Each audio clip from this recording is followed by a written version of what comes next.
Welcome to another edition of the Wrestling Retrospective podcast. I'm your host, Earnest EJ Christian. Joined here, of course, by a good friend here at the podcast, frequent flyer now. It is our good old friend, Mr. Rob Bonnette, a.k.a. Rob the Genius. You and I going solo tonight, man. DJ had to step out last minute for other things to take care of on the side. So it's you and I, Rob, once again. How you doing, buddy? Hey, good to be back, man. And it's cool. You get to do the last show I do before I turn 44 tomorrow. Oh, really? Yeah. Well, let me tell you. I wish you happy birthday. Thank you, sir. Thank you, sir. Thank you, sir. Because I am in 2 weeks on May 13th. I will be the big 50. Oh, that's right. That's right. You are 50 years old. Yeah, man. Does that scare you? No.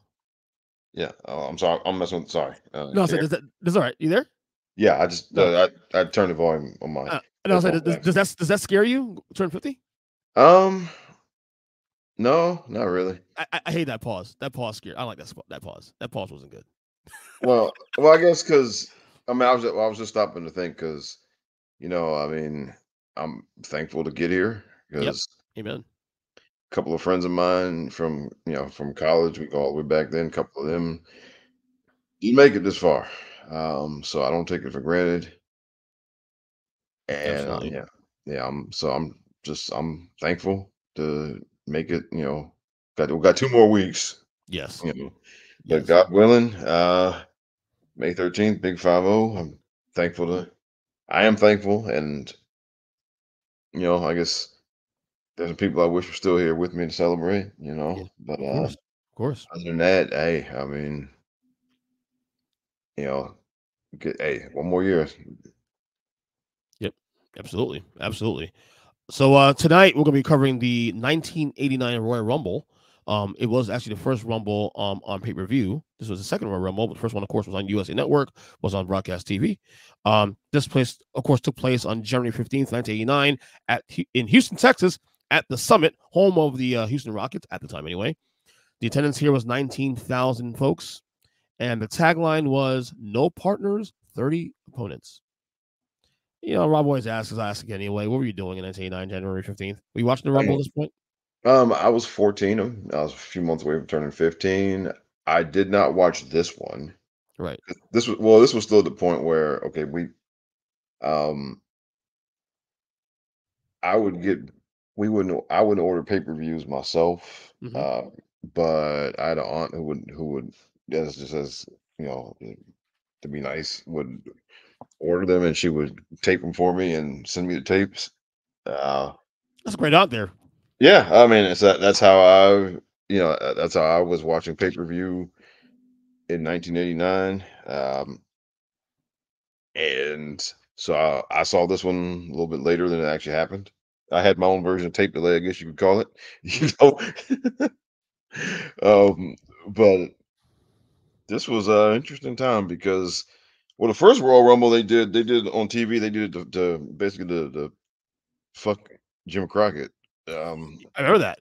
Yeah, because the NWA was doing they were doing what was their second ever pay-per-view, the Bunkhouse Stampede. And of course, their first one was Starrcade '87, and Vince strong-armed the cable companies. Well, he created the Survivor Series basically to fuck them over. Yep, and it worked. Yeah, it absolutely did. So he had them hurt. There was blood in the water. They were trying pay-per-view again, so he put the Royal Rumble on free television. But then a few months after that, the NWA got their payback because they put the first Clash of the Champions on against WrestleMania 4. Yeah, and they took a big chunk out of that, out of the the money and the viewership there. But by this point, Crockett has sold to Ted Turner. So, and I think Vince was just They were expanding their pay-per-view stuff as it was, and the first Rumble was, I guess it was a success. So they decided to do it again. Yeah, and then kind of raise the stakes a bit here, or at least raise the drama, because in the first one, it was mainly like mid card guys. I mean, there are a few other guys. Like you didn't. Hogan wasn't Oh in his. no, it wasn't mid card guys. The only thing that happened in that on that whole entire show was literally the signing of the Andre Hogan Part 2. Yeah, That's it.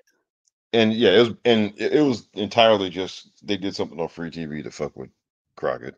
That's all it Yeah. was, really. I mean, but I guess the Rumble match itself went over pretty well, so they decided to keep it after it and make it a regular thing, and this is the first of those. Well, the reason I want to highlight this is that myself, you, and DJ, we've been going through this Simon event Shrek from 1989, and we did the 1988 rather, and then in the 89 main event that happened a week or two before this, and we're basically highlighting the entire Mega Powers storyline, the peak of the Mega Powers storyline, and now we're getting to the point now where things are starting to disintegrate little by little. The Royal Rumble technically is actually one of the very last moments we see, you know, cracks in the armor, if you will, of Macho Man and Hulk Hogan, obviously, and you'll see that in this match later on. This would be pretty much the last time you see actual cracks before the big explosion, which we'll cover obviously the next time we cover the next podcast we cover this at the main event in February. So that's why I chose my Rumbles. I wanted to show the last cracks in the relationship between Macho Man, Randy Savage, and Hulk Hogan. So before we get to we're going to do the Royal Rumble match, obviously, not the entire show, just the match. So if you are on Peacock, of course, it is season 2, episode 1 of the Royal Rumble. The timestamp is 1 hour, 13 minutes, and 10 seconds. If you need to pause this podcast to catch up, to set yourself up, please do so now. Otherwise, if you're there already, we get this party started. Rob, you ready to go? Yeah, let's do it. Let's do it in 5, 4, 3, 2, and 1. And there's the beefer, as Gorilla likes to call him. The beefer. He had some, as great as Gorilla Monsoon was, and believe me, he's my goat. He did have some really weird, corny, names for some of these guys. The beefer. You also call him with Brutai. Also, Brutai didn't bother me. Beefer was a little weird. Because look, I mean, well, look, they'd be saying pause right now if you called him that. Yeah. The beefer.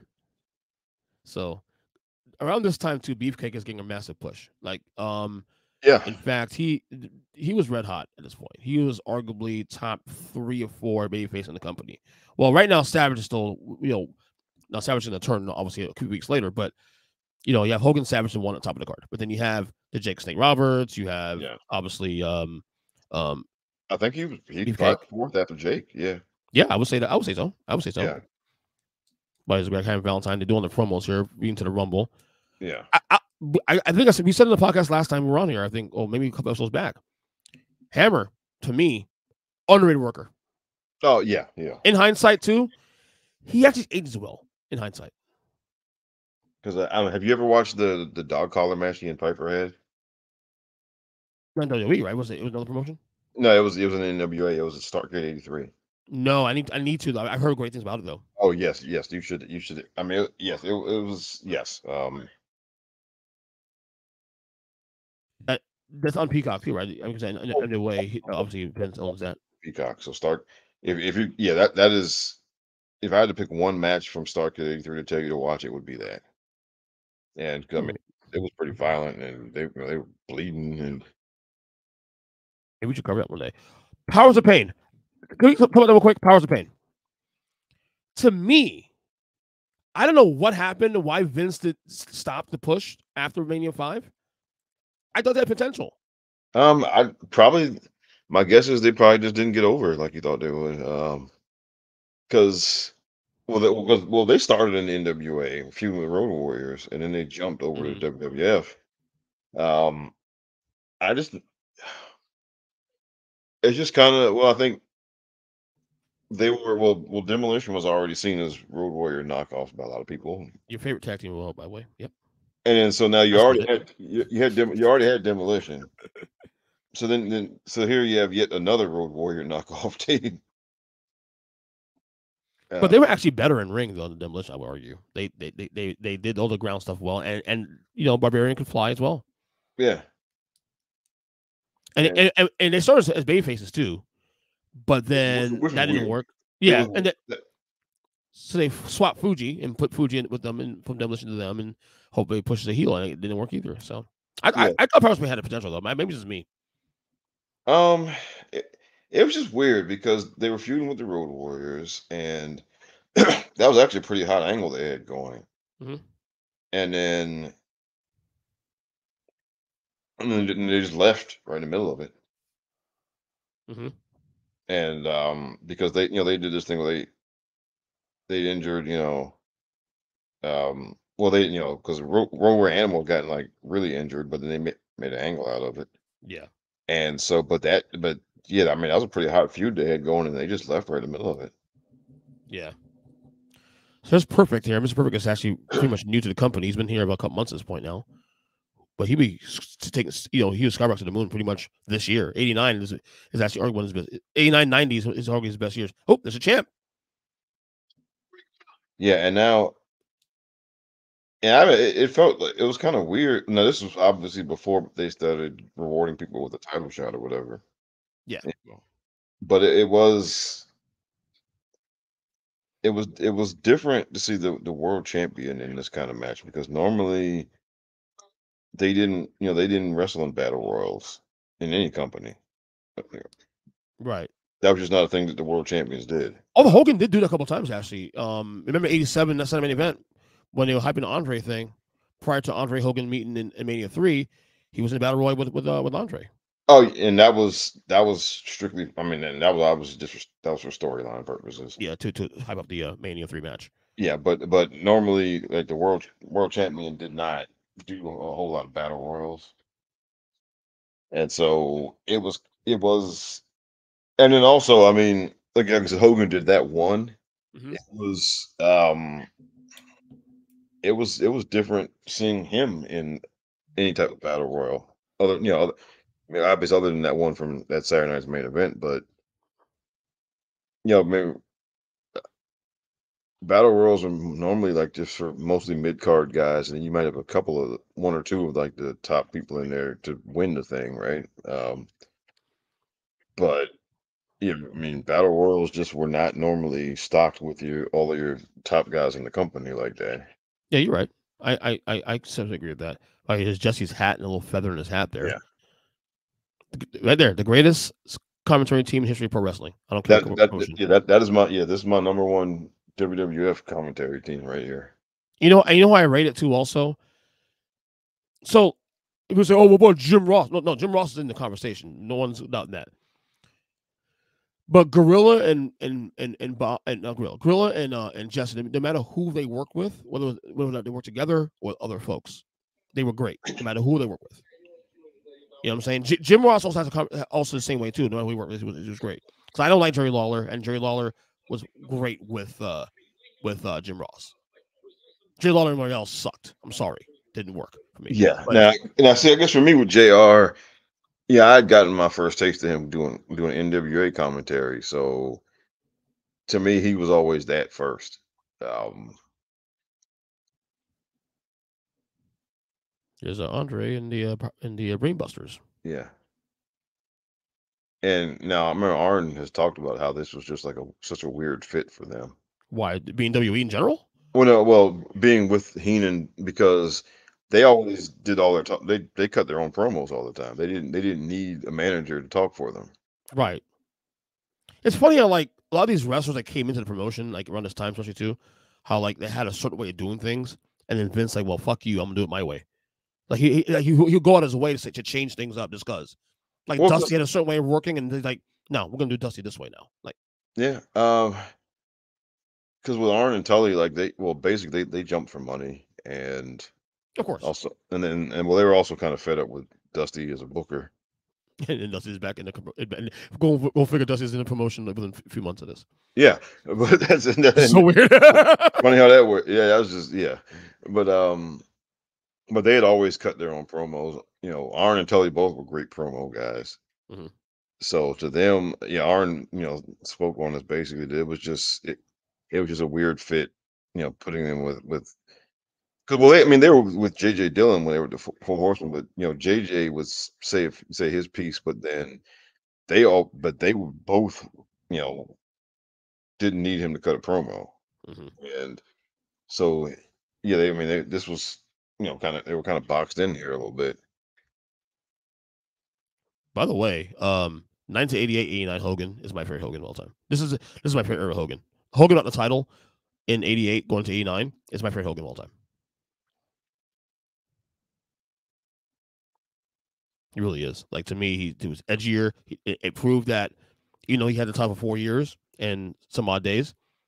That even when he lost the title to Andre and DiBiase, the referee, twin referee shebang that happened the year before this, he didn't need a title. He was that over. He was still he had just as much juice without the titles he did with it. Well, the trick, I mean, well, the trick is always for the booker or for the creative people or whatever. Like you have to give them something interesting to do.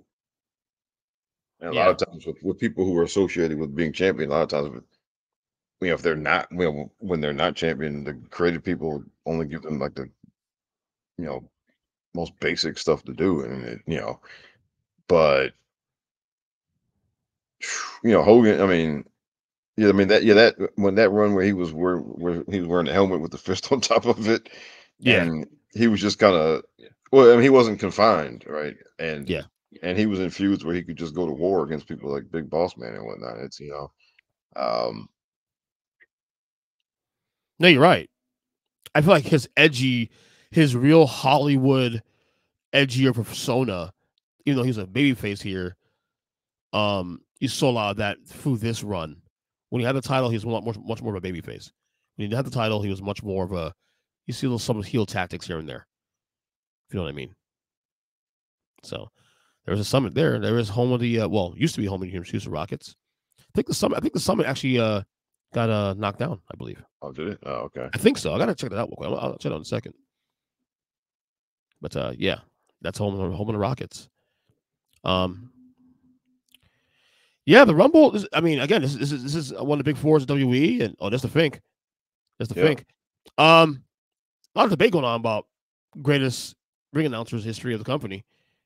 I mean, Samantha Irvin is phenomenal, and she tore it up at WrestleMania this year.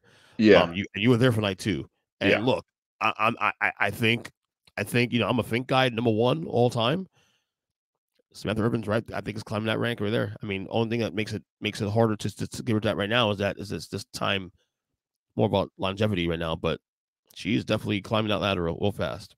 yeah. Well, it's just it's a matter of longevity right now. I mean, if we're talking, because look, if we're gonna eventually put her over Howard Finkel, then it's got to be longevity. It's. Yeah, he also Hal Finkel also has a lot of the moments right now that stand out. Legacies of decades, not just year here. It's legacy like decades of moments. Yeah. You know, here's our first entry, and that's Axe and Demolition, your favorite tag team. I don't get your Demolition hate, man. I understand the Road Warriors thing, and they're not knockoffs, dude. They carved their own lane, in my opinion. They really did. Okay. Look, no, I was like Road Warrior super fan. Okay. So to me, so I've just found it insulting. Okay. And also because I mean,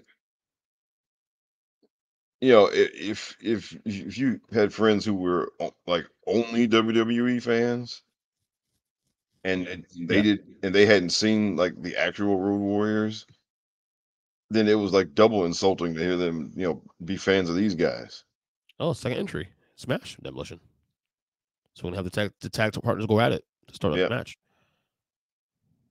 This should be a doozy. And away we go. By the way, these guys were actually at this time the current tag champions. They just turned face actually at Survivor Series Yeah. after Mr. Fuji turned on them. And we saw earlier, um, part up the powers of pain, of course. And see, and Smash. See, I knew Smash from the NWA. He was Crusher Khrushchev. Oh, he was. That's right. He was. So yeah, and I was at the point now where I was, a little smarter to the business, so to speak. So I You knew were. it was him, and Yeah. and for years he had been like a kayfabe Russian sympathizer. Jeez, Yeah. I forgot about that actually. So would you say were you a bigger NWA guy growing up or a bigger WWE guy growing up? Um. Oh well, because when I started, I was just mainly watching WWE. That was 1985, and then '86 I started watching the NWA stuff. And yeah, I mean I eventually I became more of an NWA. I mean I watched both of them, but, Hmm. but I came you know to prefer the NWA stuff. Even though I mean I like the WWE stuff just fine. It wasn't that I didn't like it. It's just you know My yeah. issue, my Go ahead. issue, go ahead. My issue was that it's not that I didn't like the NWA and then later on WCW. I didn't have the access to it because I didn't have cable. You needed Oh cable to watch that stuff. You needed Turner. You needed TBS or TNT to watch those shows. WWE was on broadcast television. It was on channel. Living in New York was on Channel 9 and channel. The Wrestling Challenge was on channel. All those stations. You had access to those stations. There was not access to WCW and NWA during those days. So it was basically access that got me in, that made me not watch in WCW and NWA. I knew who Sting was and all these guys were, but I couldn't watch them week to week because they were on TV. And I didn't have money. My mom didn't have money for cable back then, man. oh, okay, because It's, we had gotten cable, I think it was like 84, 85. mm-hmm. So yeah, I was watching the TBS 605 Saturday show and Yeah. There's Andre number 3 comes to the ring. The walking condominium. Although yeah. that was a King Kong Bundy. That was described for King Kong Bundy. By I believe Jesse. Yeah. No, I didn't because I haven't watched this in a while. I forgot that Andre came out number 3. Yeah. Watch this. Clothesline. Andre was definitely on his last legs here.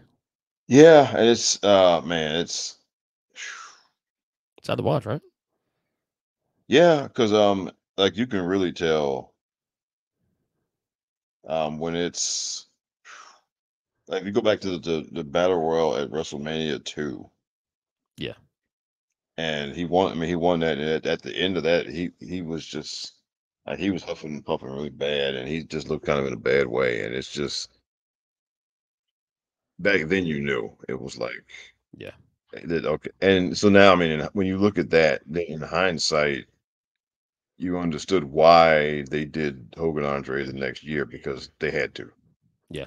Although I gotta say though, to Andre's credit, man, he was for the condition he was in between '88 and '89. He was working a lot, Oh yeah, because it's funny because in '87 he did WrestleMania 3, and I think he might have done a few house shows. and they took a break for like 6 months.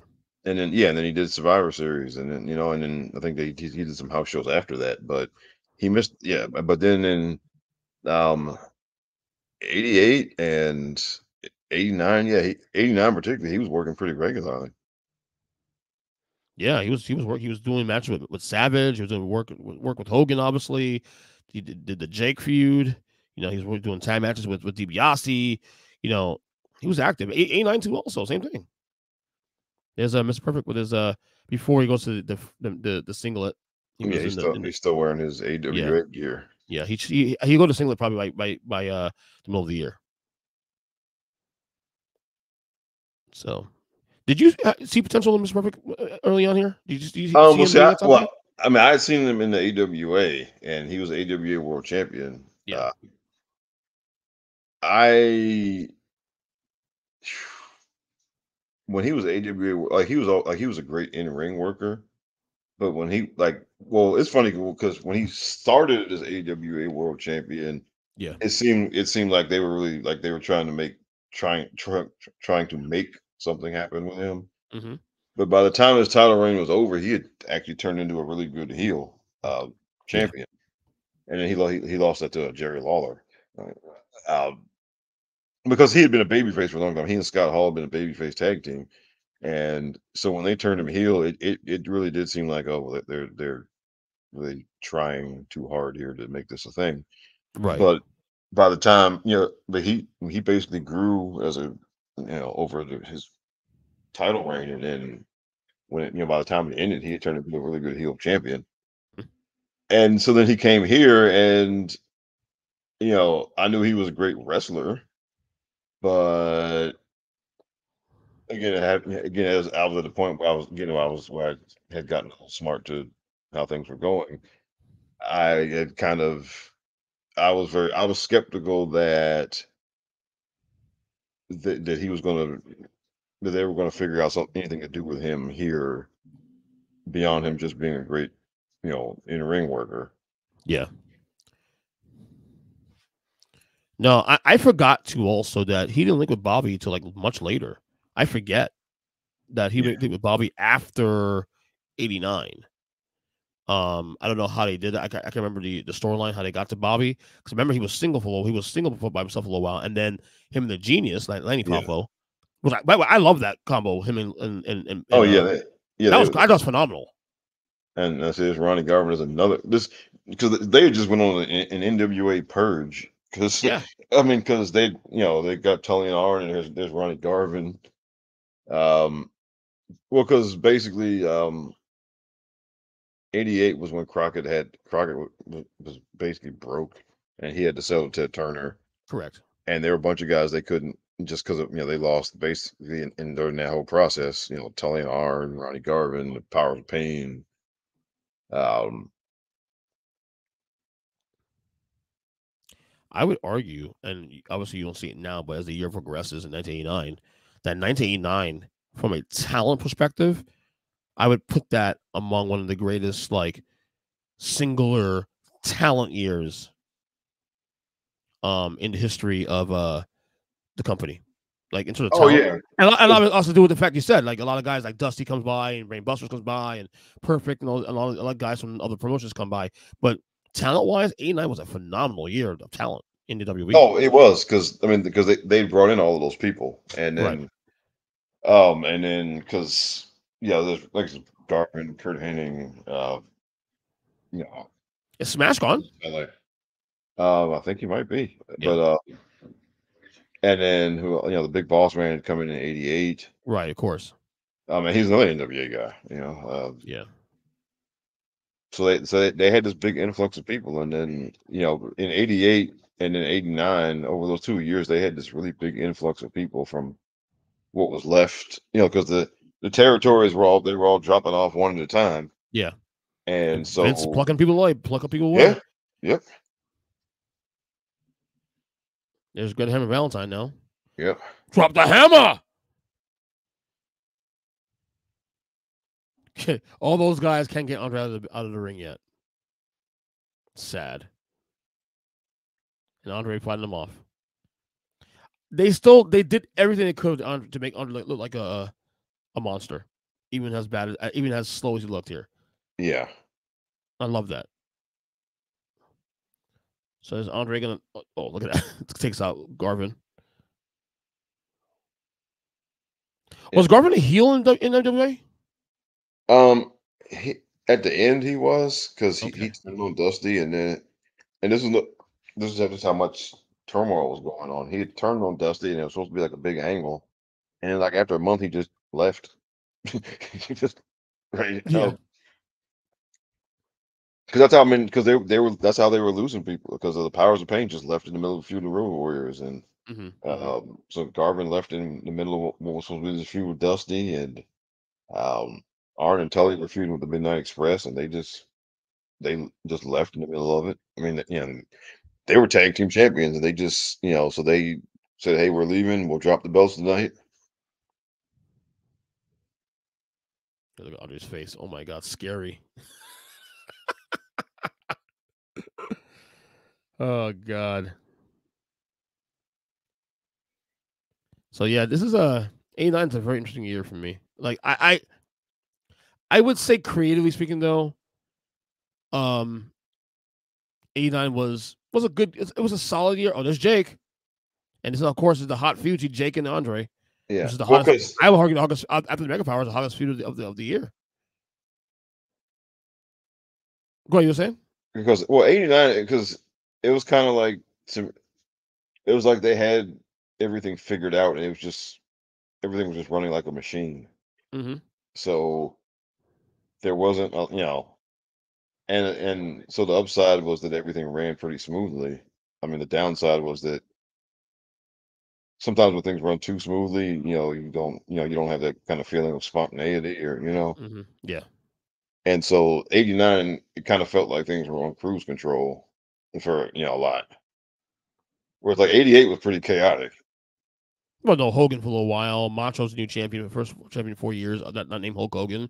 Lots of challenges there. I mean, 88 was a good year, though. 88 was actually a successful year because Yeah. Macho was a good champion. Yeah. I mean, and then because that's when Jake and Rude were feuding Hmm. and Andre started feuding with Duggan, and then you had the Warrior beating the Honky Tonk Man. Like Yeah. so, 88, you had like a lot of you had a lot of stuff happening in 88 that hadn't that maybe I guess we that wasn't as a fan you didn't see coming.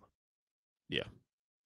Whereas 89 was just kind of one of those years where yeah, I mean, if you sat down and thought about it, were able to figure a lot of stuff out. You could have figured a lot of stuff out, which is kind of how I felt about WrestleMania 5 because it's like, at that point I mean, you knew Hogan was beating Savage, right? And it was just okay. I mean, and obviously it was a big deal, but to me, it kind of the fact that it was pretty obvious.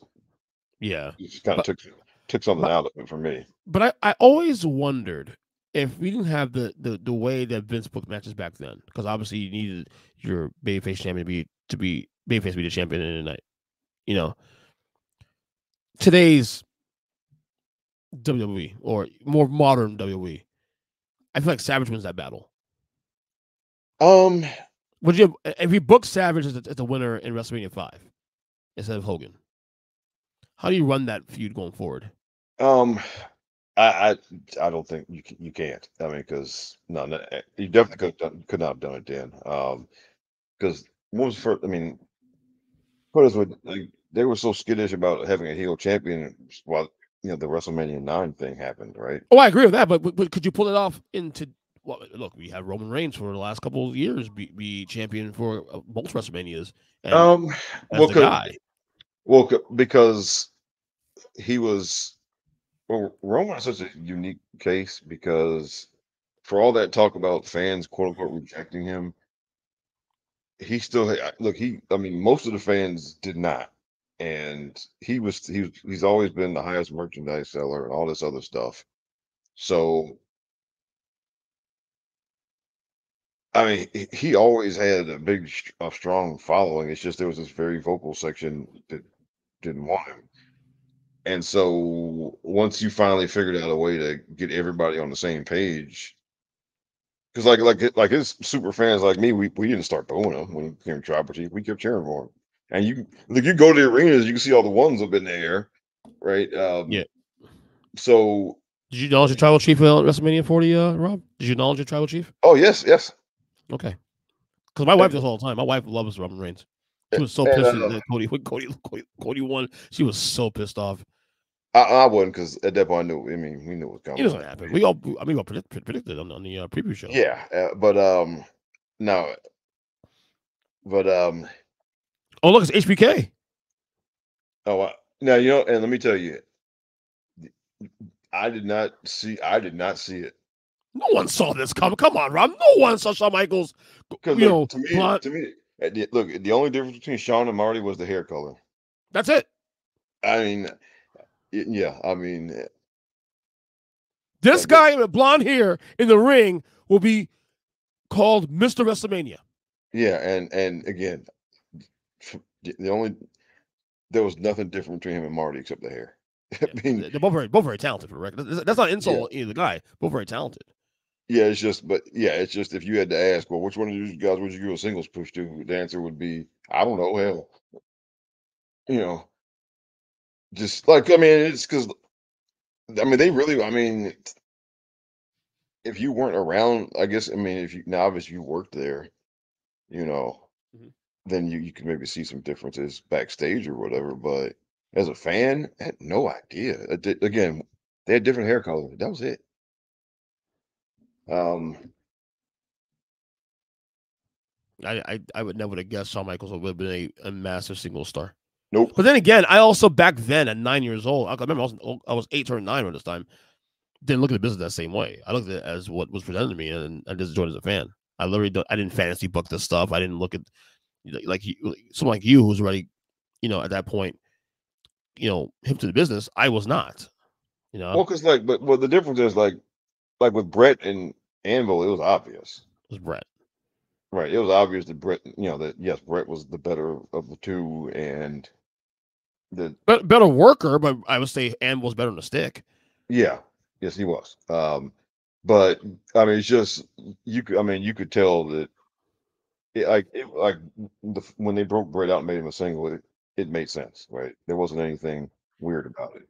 Is that Luca Butch, the Bushwhacker? They both look the same to me, man. Yeah, I get them mixed up all Oh, the time. and there's another couple guys who were poached from the NWA. Look at Jake's sorry ass bringing that Yeah, snake in the ring. but because the Bushwhackers, they were the sheep herders. look how fast down Andre. Andre, because I'm out of here, man. Screw this. Get me the hell out of here. But Go ahead. Yes, sheepherds, bushwhackers. Yep. yeah, and they'd been the sheep herders for years, and across multiple territories and whatnot. But Yeah. Yeah. and in other cases, they were in a tournament for the U.S. Tag Team titles. They were in the finals, and then they just left. Yeah. I mean, that's how people were leaving the NWA in '88. It's just, people were just leaving, man. And so, and I get they were leaving in the middle of stuff, you know. Yeah. So, and they were another one, and now, and let me tell you, and when those of us who knew them as the Sheepherders, when we saw how they were being done creatively in the WWF, we were just like, oh, why did y'all do this? Yeah. But honestly, if you, I don't know if you're familiar with the sheep herders.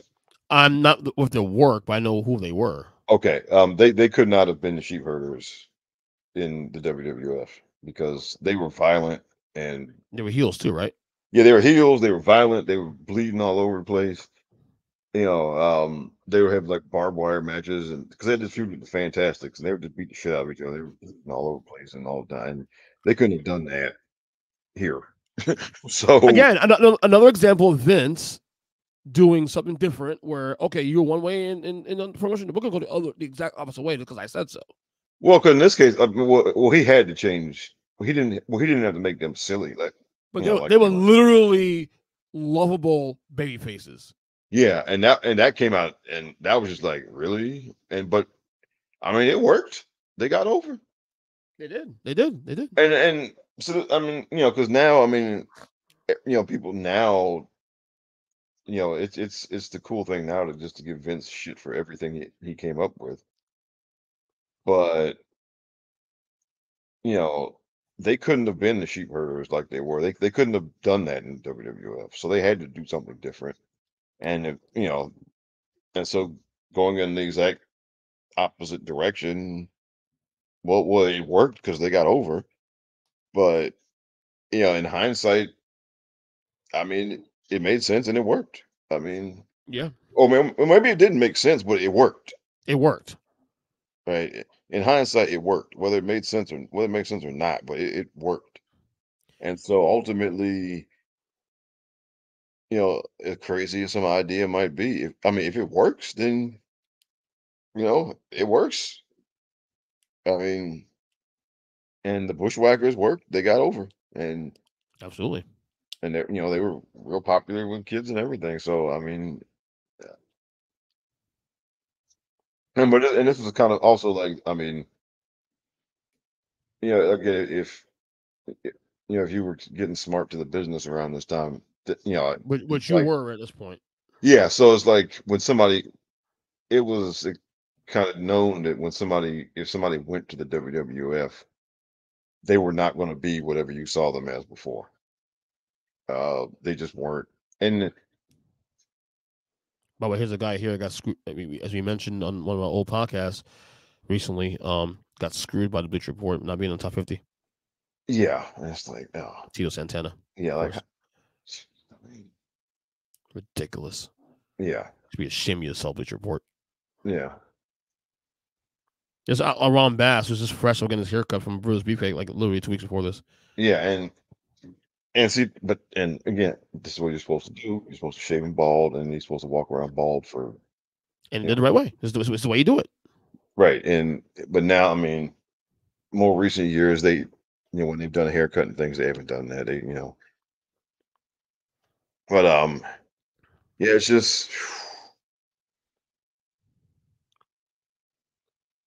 I get it. It's one of those things where it's time to change, and there's certain things well, with business I like today, and certain things with business I don't like today, and because things like now, that. because yeah, because I mean, everything now is everybody's doing photo shoots, and and so Well, you kayfabe is know, also gone. That's why kayfabe is you can't the business you can't hide anymore. Everything's out now.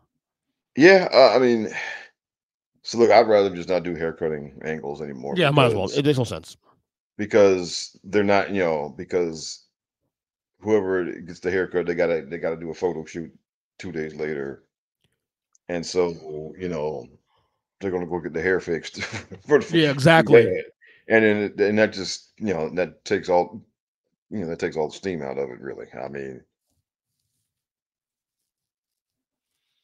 There's a Mr. WrestleMania now, and going up against Ron Bass. yeah, and Bass, well, because and it was shocking when they did the thing with Ron Bass and Beefcake. It It was a was great feud. shocking. Well, and it was shocking because you know because again, Bass was one of those guys who was like a brutal heel in the NWA territories, and so knowing him from there, we were expecting him to get kind of watered down or whatever. So when they did the angle with him, taking the spurs out and cutting Beefcake's forehead, it was a shock that like, oh, they're really doing that here. Yeah, I know, and it's honky tonk man. Well, yeah, the you greatest talking more Intercontinental about champ. it. According to our friend Duke Bennett, the greatest Intercontinental champ of all time. Um, He's definitely his conversation. So yeah, and well, people now don't understand the whole yeah, point of how it worked. Having because and now people relative to Gunther now because Gunther was as far as like being a heel champion and ring work and everything, he was he's so good at that. yeah. But did he make somebody anybody? And that was Duke's point too. Also on that when we did that podcast, like Hunky made guys. Hunky not only made guys, he also made it important. And guys, Massey got over. Macho got over. It's a babyface because of his reign. Ultimate Warrior got over as a IC champion because of Honky. Um, well, so with well, no, well, obviously Gunther didn't make anybody. Now I don't think it's not always well. One, it's not your responsibility, and the problem because nowadays, especially in the IWC, it a lot of times it gets talked about as if it's the wrestler's responsibility to Right. make other people, and it's like It's not. It's no, really not. it's not. And if it happens, that's great, It's a tool. right? But it's not their responsibility, and so I mean Gunther lost to Sami Zayn, and look, my take on when it comes to ending long title reigns or ending streaks or whatever. My take is that it just needs to be to somebody who's worthy of the victory. Yeah, absolutely. To me, that's better than trying to force, your way into making somebody. Because if there's, look, if there's nobody to be made out of it, then just again, uh, because ultimately what matters is the aftermath, right? Because you can Yeah. give somebody the win, but then I mean, but if the follow up isn't there, then ultimately the win is kind of doesn't mean much I mean, so it's not just getting the win, it's it is the follow up and how well they're able to handle the aftermath. And look, we're seeing the Absolutely. biggest case of that's going on right now with Cody, right? Yeah. Because he got the win, and Now what? and look, he'll be fine on an individual level. Like he's not gonna flame out on an individual level like the Ultimate Warrior did. No. But as far as like compelling television, um, I love that TL Flying so for him. One of my oh favorite yeah, moves. yeah, man, yeah. But I mean, it is. They are going to have a challenge. Well, they do have a challenge, and it's just well, right now. I mean, we're still kind of going off the vibes right now, but ultimately, they're going to have to well get. They're going to have to come up with some compelling feuds or something for him. And I think also it's important to get feuds not associated with the bloodline either. That Like, yeah, like yes. So oh, there's a champ, Savage, yep. and he's going after who? Bad News Brown. No, because they've been feuding. That's They're right. feuding as well. Yeah, there's a pretty hot feud. Yeah. Like, so the feud was at this point was Bad News Brown had accused Elizabeth of doing favors for Savage, um, to keep his title. Oh, see, Savage, I'd missed that part. I'd forgotten about that. yeah, Savage hated. Of course, it was a hot feud. By the But way, Benny Brown's a great worker for the record. oh yeah, and I mean he was a shooter too. Yeah, don't fuck with him. Oh yeah, hell no. But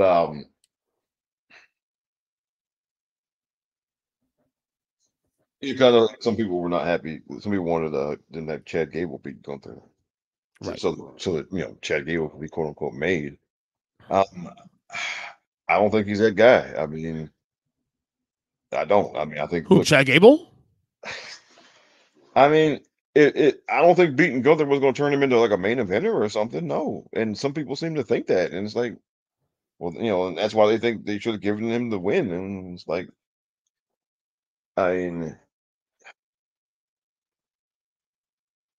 I think Chad Gable is. I mean, I think no. Look, I think he will eventually win the Intercontinental title. I think he'll be a very good Intercontinental champion. Does he And I need think it? who Gable? Yeah. Um. Well, look. At some point, like you can't keep putting people. It depends, right? If because you can't keep having people. If they keep coming up short and if they keep getting close and not winning, then eventually, you know, you're sending a message to the audience that they're not that guy. Right. Now, of course, the tricky part is you as the booker may have never thought that you as the booker may think that they're not that guy either. So, Yeah. right. Yeah. Yeah. Yeah. And that's what people, that's the part, kind of the elephant in the room that people don't think about sometimes is like, look, they very well just might think of Chad Gable as a guy who can, of course, he has great matches and who can be kind of an entertaining person on television, and that's it. That may be all they see him as. And so, but everybody just isn't that guy or that girl. They're not. And you can even if you give them the win, right?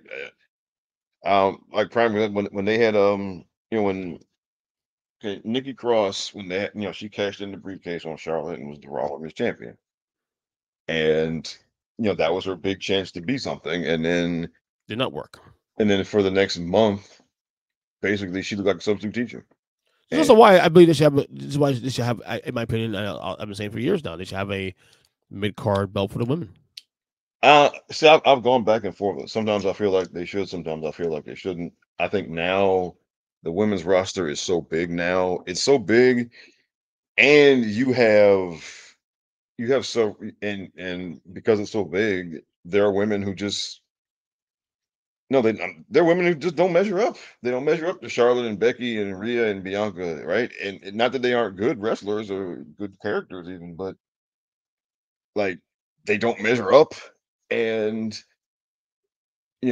so what's been practiced now is every now and then they pick one of those other women and they try to again they try to make fetch happen, so to speak. Yeah.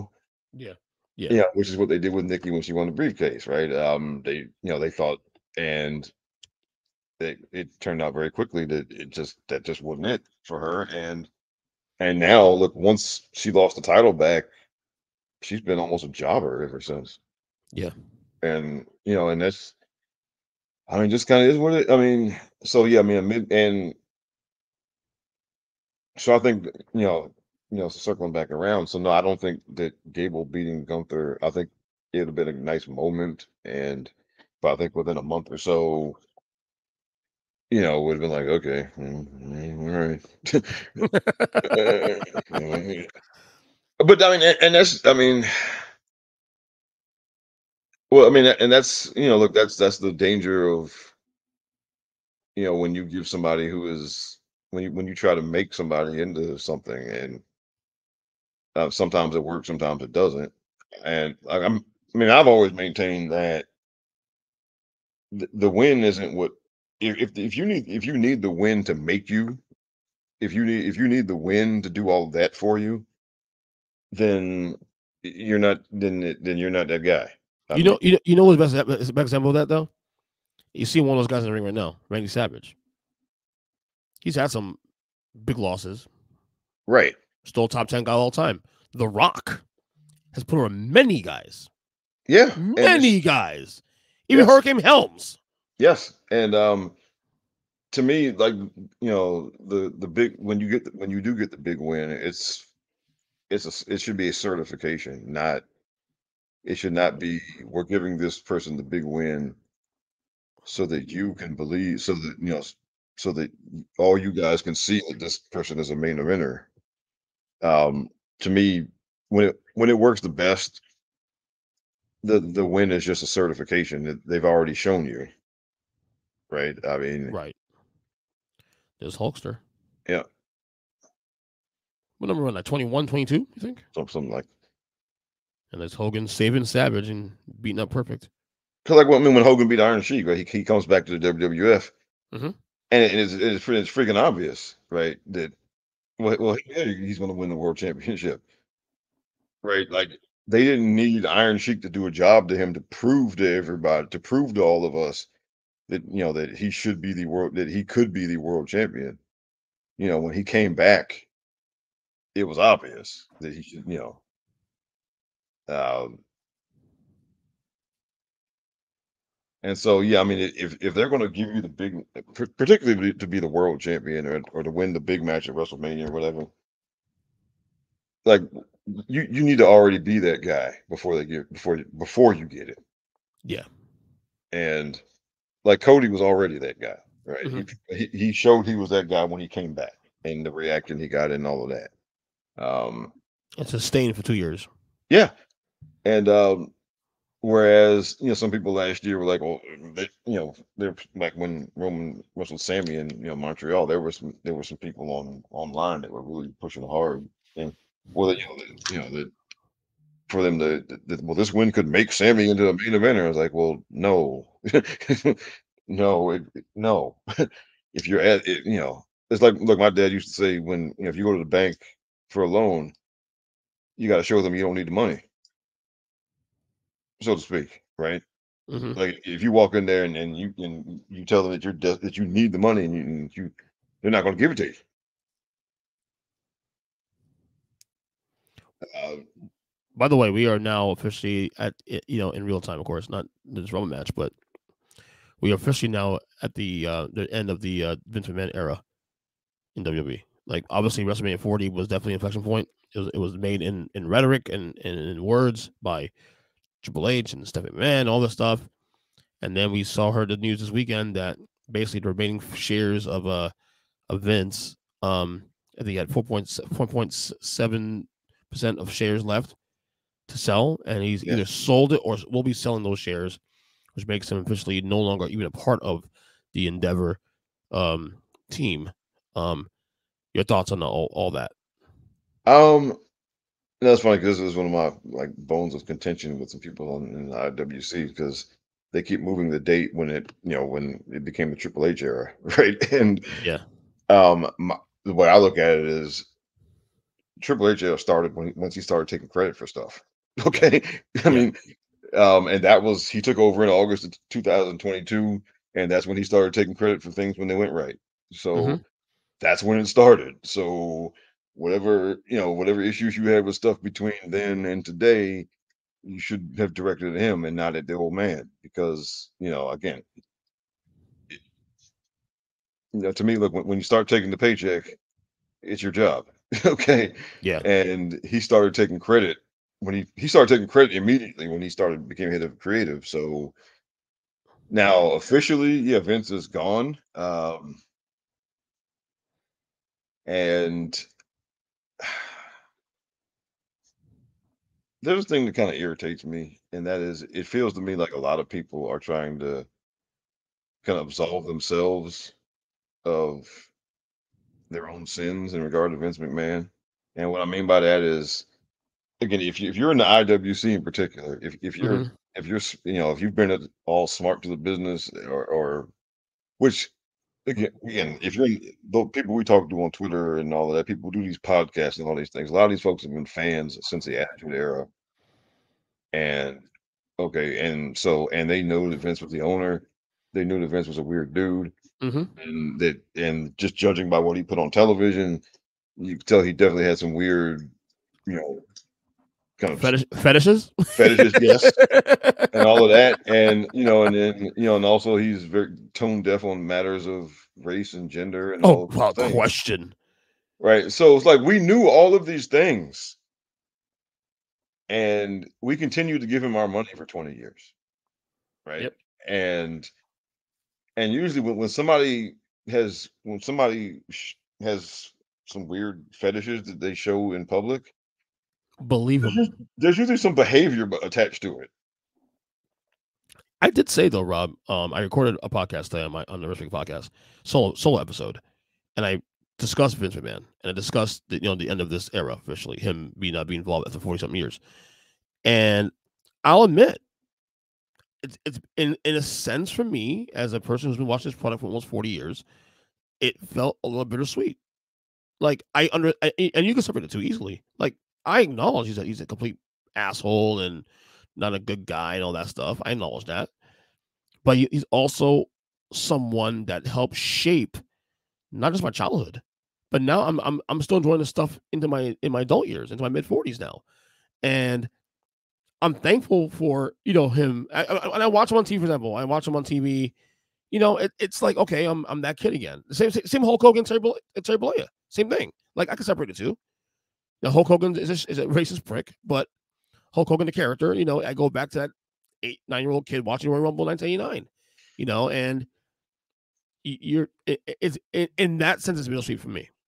By the way, Yeah, here's one. Wait, real quick. By the way, this is one of my favorite. My favorite. Right there. That's one Hogan, the double clothesline, and then this one is one of my favorite spots in this whole entire Rumble history. Actually, the Warlord spot here. oh, okay, because I love this. Watch, it's coming up right now. Oh, I'm in the ring now. Yes. Oh no, you're not. Goodbye. And now it grand begins. opening, grand closing. Here we go. And now begins. Hogan Yeah, eliminates both Bad News and Macho, and now the fight begins. And here is yeah, the descent of the Macho. and he's pissed like, dude, like what's going on? What the By hell? the and yeah, by the way, also too, among this whole entire saga of Savage and Hogan, not just today, but the entire saga, and we'll see later on the main event when they do split up. Savage's acting is really, really good. Yeah, like he's acting like he is like yeah. I mean, There's Liz. but again, but for me, it's like yeah, it feels to me like a lot of people are want to act like they didn't give Vince McMahon their money for 20 years. Right, exactly. And it's like, no, Vince McMahon is a billionaire. He was able to all this stuff that came up in that lawsuit that he was able to do, or that he did. He was empowered and enabled to do that type of stuff because we gave him money for 20 years. You know, Mhm. and yeah, and then also, I mean, there are people now who act like, like they didn't enjoy 1 minute of WWE programming for the last 10 years, Yeah. right? And it's like, really? Like, I'm sorry, but as a black wrestling fan, Kofi Kingston happened under Vince McMahon. Okay, Kofi Mania happened under Vince McMahon. Yeah. You Vince McMahon was the one who put the rocket on Bianca Belair because when she was in NXT, Hunter was just constantly waffling. Yeah. Um, and Vince, when she got on the main roster, Vince put the rocket on her. You Real know, quick. She's a doll signs. so it's like you can't. And I'm sorry, you're not going to tell me just because our opinion of the old man was getting worse and worse over these last 10 years. You know, you're not going to. We're not going to. I'm sorry when you tell me when No, I'm not going to forget Kofi Mania. Right? I'm not going to act like that didn't happen. I'm not going to act like all the stuff with Bianca didn't happen. Right? Yeah. I'm not going to act all the other things I've enjoyed from WWE product over the last 10 years. I'm not going to act. I'm not going to pretend that those things didn't happen because now the old man is gone and we can feel better about being wrestling fans all over again. And but you know they're still going to Saudi Arabia. That didn't stop. Okay, Yeah. that hasn't stopped. Hunter didn't say no more Saudi Arabia. Um, they're still releasing people, and it's still they released a bunch of people, or at least, yeah, I mean, on Friday in the dead of night, right? I mean, that's supposedly some cold-hearted Vince McMahon thing, and it just happened again, right? Yeah. By the way, well, sidebar real quick. Big Boss Man here in the ring now. Yeah, Phenomenal worker. Phenomenal yes, worker. and it's his story is, I mean, his like real life, his kind of career story was Hmm. because he started out, he was a Saturday jobber on the NWA Saturday show, and like Dusty and Jim Cornette and those guys, like they saw how well he moved around and how quickly he was picking up how to work in the ring and all that. And they said, you know what, no, we can do more. We can do something better with this guy than have him be a jobber. So he literally went from, he was just using his real name, Ray Trailer. He went from being like, he was Ray Trailer, the Saturday jobber, and then he disappeared for a while. And then he came back. He was Big Bubba Rogers, Jim Cornette's bodyguard, Hmm. and that's where it started for him because they saw, okay, this guy's too talented to just have it as a jobber here on Saturday. Yeah. Yeah. And, Twin Towers here. Double team Hogan here. yeah, Yeah. Bossman was a great worker. no, yeah, And he sold well too. Also, he sold very well. oh yeah, yeah, But yeah, with the Vince thing, it's very bittersweet for me in a sense, just as a fan of wrestling as a whole. But again, am I happy he's gone? Yeah, I am, just because of everything we know. yeah, yeah, exactly. I mean, look, he earned his dismissal. Yeah, Okay, absolutely, absolutely. so I don't feel the least bit sad about that. Um, but to me, it's just we don't need to engage in revisionist history here. Yeah, Okay. exactly. Um, we gave the guy money, you He know, made his money. He made a lot of money on selling shares too. Also, yeah, and but before there were any shares for him to sell, he made his money from us, giving it to him. yep, Okay. yep. And Hogan's out. Hogan's out. yeah. By the way, um, were you shocked they booked this? Actually, Hogan being knocked out here in Rumble. Um, yes and no, because well, the fact that he was in this match just to me made it just kind of unpredictable, like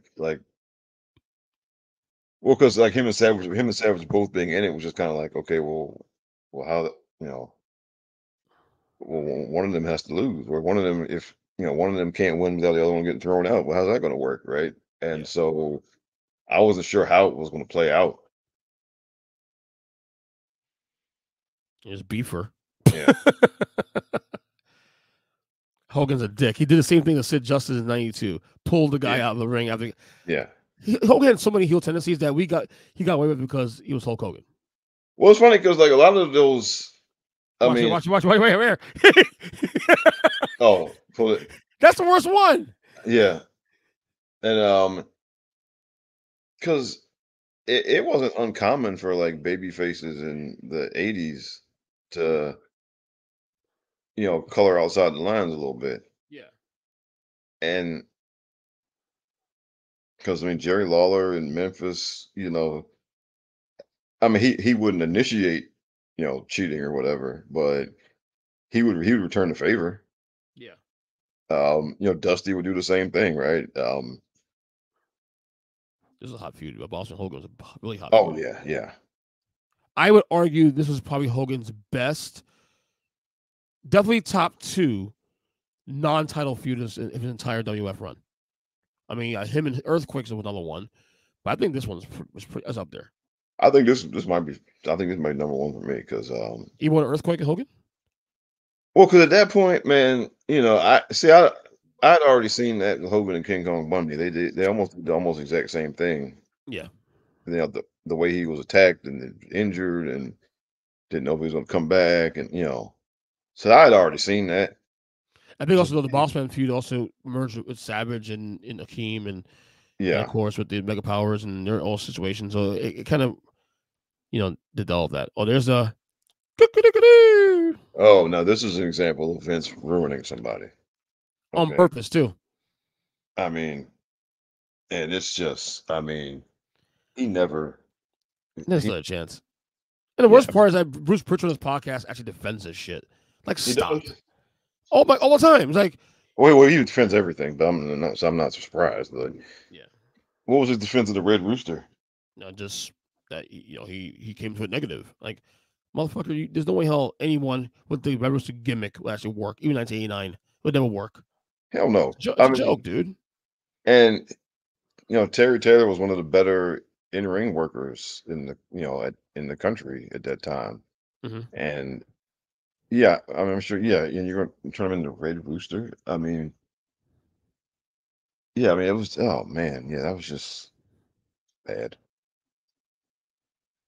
Was he like a Ric Flair wannabe? It was like one. Well, he had a lot of like a lot of the same moves and stuff, a lot of the same stuff. Like he used like, although I mean, he did a flying forearm like Tito Santana, one of the, but when he was in the NWA, he would do like the figure four and well, 'cause, I mean, a lot of guys, if you were kind of medium sized guy and you had blonde hair, they did a lot of the same stuff that Ric Flair did because Right. there was Terry Taylor and Valentine before he came over, and then there was the Nature Boy Buddy Landell, who was like the Wish version of Ric Flair. The Wish version, Wish.com. Well, it's funny because like they were both in the NWA, but then I mean, Rick was working in like was was working in some one territory and a couple of, and then Buddy Landell was in a different one, and for some reason the promoter thought that they could just do the same gimmick, you know. Yes, Barbarian. Buddy Landell was just like, yeah, I mean, if you took a guy and dressed him up like Ric Flair or like a discount version of Ric Flair, Discount version Ric Flair. yeah.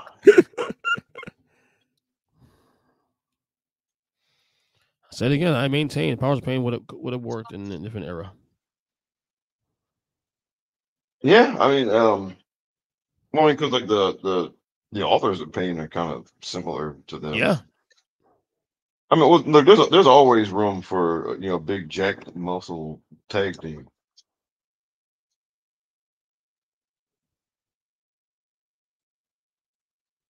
There's Brood Eye, as you say, Yeah. Brood Eye and Barbarian. I'm sorry, I love Akeem. I think Akeem's one of my favorite characters of all time. I'm sorry. Well, I didn't get mad about it. I mean, because now, I mean, 30 years later, 40 years later, you occasionally see somebody, make some post about it on Facebook or something, and they'll, they'll attempt to be outraged about it, and it's just, Stupid. yeah, because it was absurd and it was silly and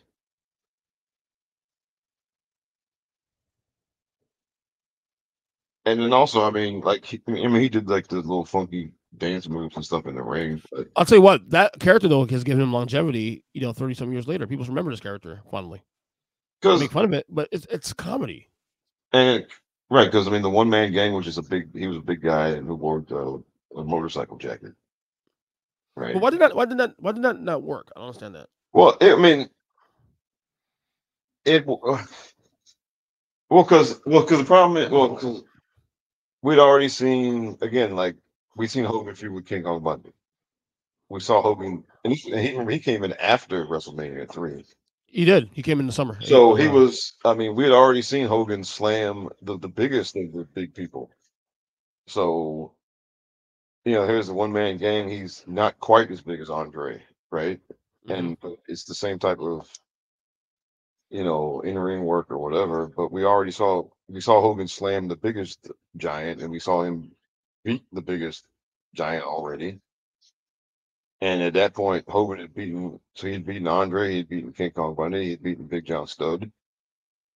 He'd beaten all those guys already. So one man gang was just another one, and it- it- and I mean Hogan had beaten. I think he'd beaten like Kamala already at that point too. And so one man gang was just another one of those at that point. If that makes sense. Right. It does make sense. Yeah. It makes a lot of sense. Yeah. But he's got Big John Studd in the ring. Big John Studd is his return actually to the WWF after I think 3 years. Yeah. About 3 years. Yeah. And this was very weird seeing them trying to make him a babyface. Yeah, that make it like a fart in church. Yeah. Literally like a fart in church. And I guess the idea was because Andre was his big rival and Andre was a heel. So yeah, I was not feeling this Big John Studd going back to WWF. Not feeling it. And it didn't last long. That's what, a couple months. Yeah. He was gone by I think after WrestleMania 5. Yeah. And I was cool with him coming back, but him come back as a babyface just seemed weird. Like just It didn't make any sense. Right, because like he and Heenan never they didn't split when he left the first time. He just left. Yeah. By the way, another weird gorilla saying, "Here's Hercules." Oh yeah. The Herc.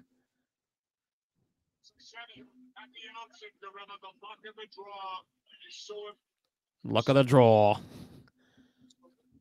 Jesse's the best, dude. I love Jesse Ventura. And for me, Jesse's best because, like I've said this before, he didn't go overboard with the heel stuff. No. He knew. Bobby goes a little bit heavy on it, a little bit, which is fine. Yeah. But he's also a manager, so it makes sense in a way. Yeah.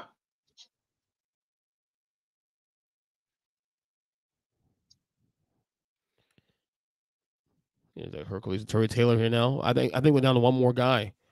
You know who that is, right? No, I haven't watched this in a while. Well, we'll see in a second because there's a storyline in this also too. It'll make a whole lot of sense when you see him come out. I think it's the last one coming up. Yeah, we got the 6 guys here in the ring. We got Hercules, Akeem, Big John Studd, Terry Taylor, Barbarian, and Brudai. Well, the Beefer. You notice that Royal Rumble sign on top of the arena, like moving around? No, I didn't know that. He's moving around. And now, see, this is because now the next year, it being Orlando next year. Yeah. Now, and you can tell how they've been kind of just learning as they go, booking this thing. Because right now, there's nobody here that's really exciting as far as winning. Right. So then, of course, next year they did better next year because they had Hogan wins, and he's like the last guy in there. It's like they made sure like the last 3 or 4 guys in there were people that were a big deal. Yeah. There's Rick Martel. Yeah, he's at the last one. There's no one more. There's still another one beyond it. Rick Martel was still at this point, still babyface, Strike Force. Yeah. He was actually gone for a while for injury, I believe. Yeah. And then of course they'll break up at WrestleMania 5. Great work. I've always loved Rick Martel. And Martel's a heel. Yeah. And Martel's a heel. The model, phenomenal. Mick Carter. Yes. One of those things where you had to be there to see it. Oh yeah. Understand how good he was. But now today he'd be one of those guys that they were saying was underutilized and should be world champion. I thought he was utilized well, actually. Oh, he was. No, he was AWA world champion for a while.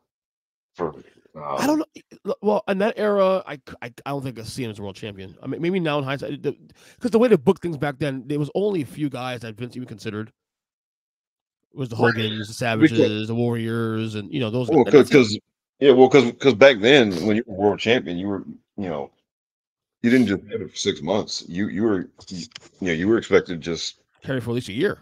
or you had it until you couldn't go anymore. Like Right. Bruno retired, right? That's why he lost. I mean, Hmm. he went. Yeah, he lost because he needed to take a break. Right? I mean, that's what it was back, or at least in the WWF, like you were world champ until you needed to stop, or until you Right. stopped drawing money. Right. Right? There wasn't, they didn't plan for you to lose it 6 months later. There weren't any short term champions in this era. No, You know, and you, because you had Bruno for 8 years. Sheik was a placeholder, but then yeah, that's the only time if they had a short because basically the short term champion was just somebody. there's number 30 real quick. That's number 30 right there. Oh, Ted. All right. He bought his way Ah, to number 30, okay. and then what happened as a result? Jack Tunney hated what he did there, so the very next year he was given the first spot. Oh, because Yeah. because like somebody like the Iron Sheik. Yeah, I mean the short term champion back then was literally somebody just to hand it off to the next guy Right. who was going to be the long term champion. Which is And Hogan, of course. yeah, and they didn't. There were no plan because like when no they didn't plan for you to be world champ for 6 months back then or for No, even for a year. You beginning of the were year. world champ until you needed to take a break or until you stopped drawing. Ultimate Warrior was technically a short champion because he was only champion for 9 months. And that ended because he wasn't drawing. Right. Yeah, it wasn't planned, right? I mean, that's how it was back then. So yeah, there's only a handful of people, that can do that. Bruno was one of those people, Bob Backlund was one of those people, Hogan, right? And now in this era, Roman Reigns, right? And there just there aren't a lot of people who you can do that with. And so y- and it was accepted, that and I think and because it was accepted, that enabled them to, that made the mid card more, people bought into the mid card more More. and because, you accepted, okay, well, these guys may never be world champion, but they can still do entertaining stuff here, and then we're gonna watch what they're doing, and we'll be entertained if they're good at it, right? Um, but now, we're past 10 years or so, things have Yeah. turned into it's been, well, this guy should get a chance to be the world champion because of how good he is. And, In you the know, case of go ahead. oh, look, we've just seen the company literally turned around with an old school title run. Yep. It went for years. Roman. That Yeah. turned the company around. Now it's old school, but it's also different too in the sense where having a heel be your top guy for that long is pretty significant. Yeah, and, 'cause I think the longest Ric Flair I mean, Rick was champ for, like, 2 years, I think the longest one he had in the NWA. Right. The only other recent example we have is Hollywood Hogan in WCW. Yeah, but now in Rick's case, he was champion like, for over that 10-year period, he was world champion for, like, 85% or 90% of the time. Right.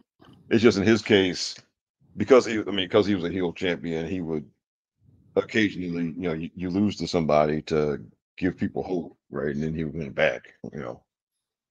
Now in the case of the Ultimate Warrior, though, because I know we talk about like him not being a good worker, this and that, he was in drawing, but could a lot of that also be attributed to the business changing too? Like if Warrior was champion, say maybe even a year or two earlier, is that perception different? Because Um, he was way over again. He was way over. He was on. I always said he was on level. Um, with Hogan at one point, there was a perception that based on the crowd noise, WrestleMania 6, 50-50, the whole nine, that he was on level with Hogan at one point, based on popularity.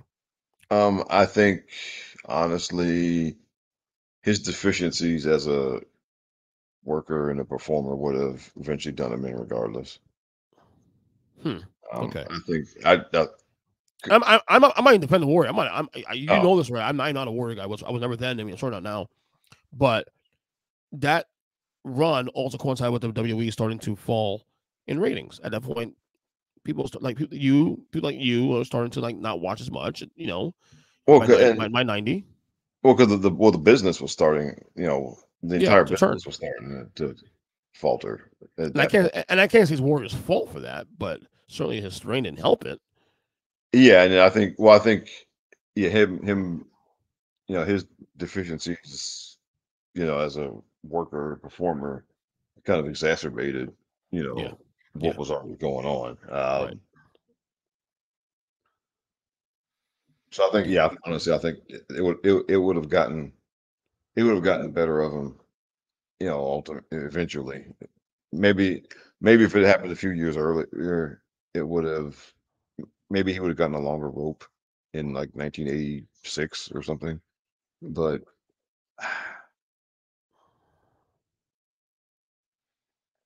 yeah. It's a good point there. I guess you're right. As Akeem eliminates Martel, we're down to three guys, I think now. Uh, Martell's uh out. All right. yeah, Akeem, John Studd, and Ted DiBiase. DiBiase's the only other guy we consider for a world title, obviously. Um, Yeah. era.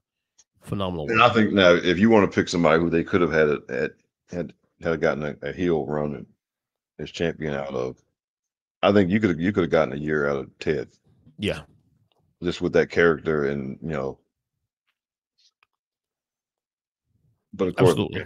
yeah, but look, you don't mess with what's working, so you just don't. Yeah,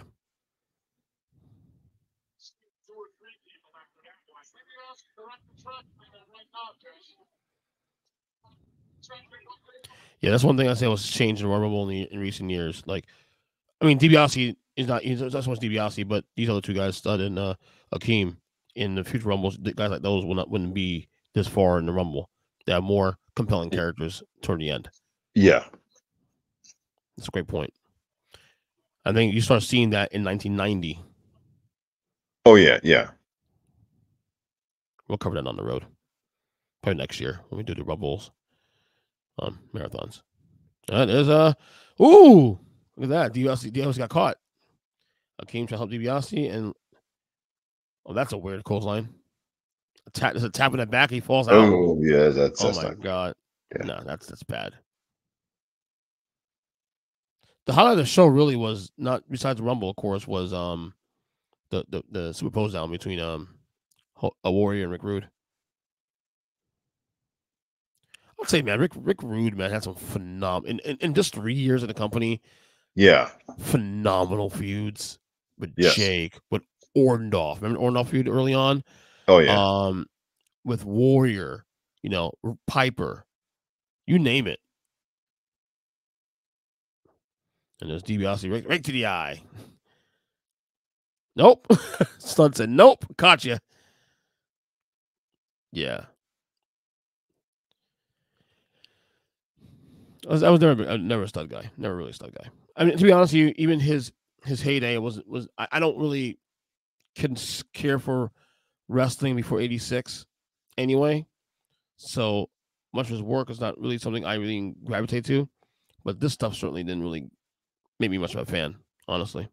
Well, because when he was with Heenan and he was feuding with Andre, Yeah, that was actually much better work because him and King Kong Bundy, they ganged up on Andre and they beat him down, and that was much better than what we're getting here. yeah. Oh, it's the first move I've ever seen him make. That's a wrestling Yeah. move. His son, I don't know if his son is still wrestling, but his son wrestled for a while. Yeah, that's definitely not a hot crowd. That's for sure. Yeah. Yeah, Savage and Hogan already gone. Yeah, that's not. I mean, Yeah. God bless. I mean, God bless Ted DiBiase. Obviously, doing what he can to make him look good. Yeah. But And there's a winner. and he's out. That's like a fart in church, man. That made no sense why he would win the Royal Rumble. They're really trying to. Vince seems desperate here, trying to push this guy again.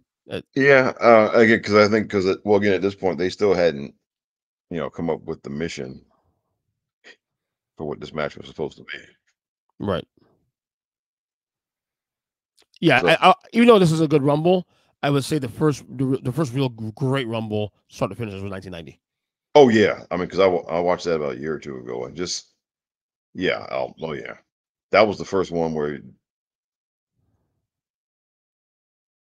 Yeah, they beating down Virgil. Virgil had to do his job, do his bidding. Defend his boss.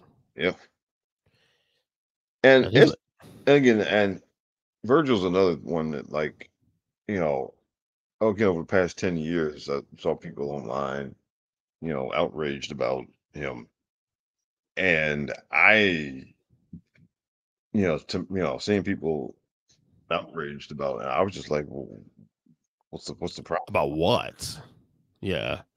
Because I mean, there people were equating it. People like there are people who equate him to being like a manservant or a Yeah. slave. Now I'm like, no, like I mean, he was the bodyguard and the goon or whatever, and it was to me, it Mm-hmm. was he was getting. I mean, no, he wasn't a slave. You assumed he was like the paid goon or whatever, right? I mean, Mm-hmm. there were again, and back then we picked up no such connotations from that because it wasn't uncommon for a heel wrestler to have or a heel manager to have some paid goon or whatever, right? And I don't know. Yeah. By the way, the music here being played here is it will end up being Hacksaw Jim Duggan's theme song at some point. Big John Studd's theme. Oh, Will end up okay. being Hacksaw's theme down the road. So that's Royal Rumble there in 1989. Yeah. Before we get you out of here, what stood out for you in this match? The Hogan Savage part, obviously, and Oh then yeah. Savage and Bad News Brown. Uh, the demolition part at the beginning, the stuff with Andre and Jake. Now the rocker stuff now kind of stands out to me again because just at that point, like I said, none of us saw it. It was Sean back then. I mean, and so for him, you know, it's just remarkable that he went from, again, half of a tag team where the only difference was the hair color to what all he became. Yeah. And see now, I guess when we talk about like how do we judge Hunter going forward?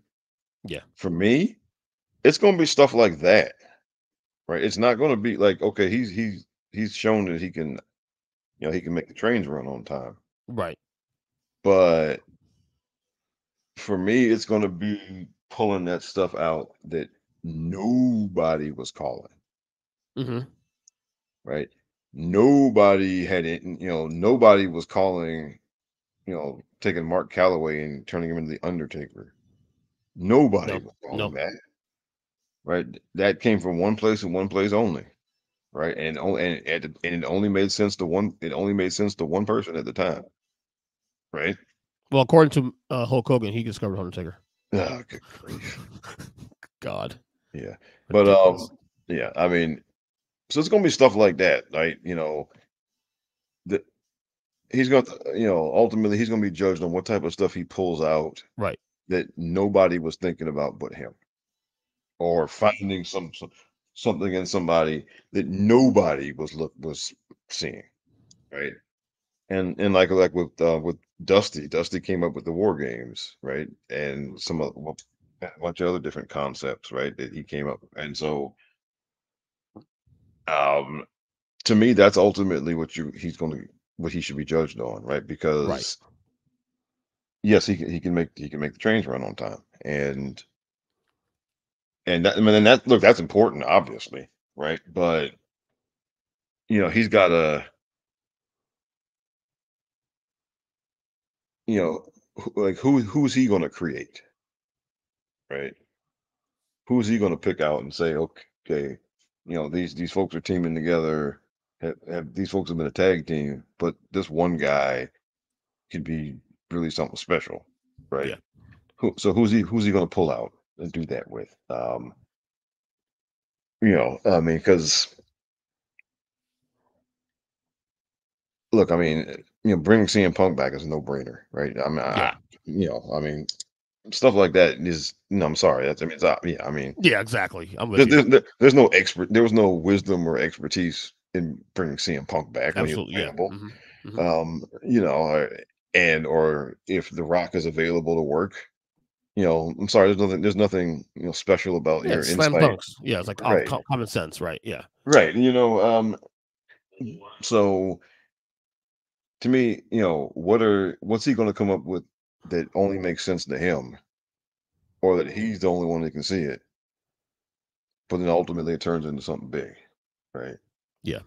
So who's going to be his Undertaker?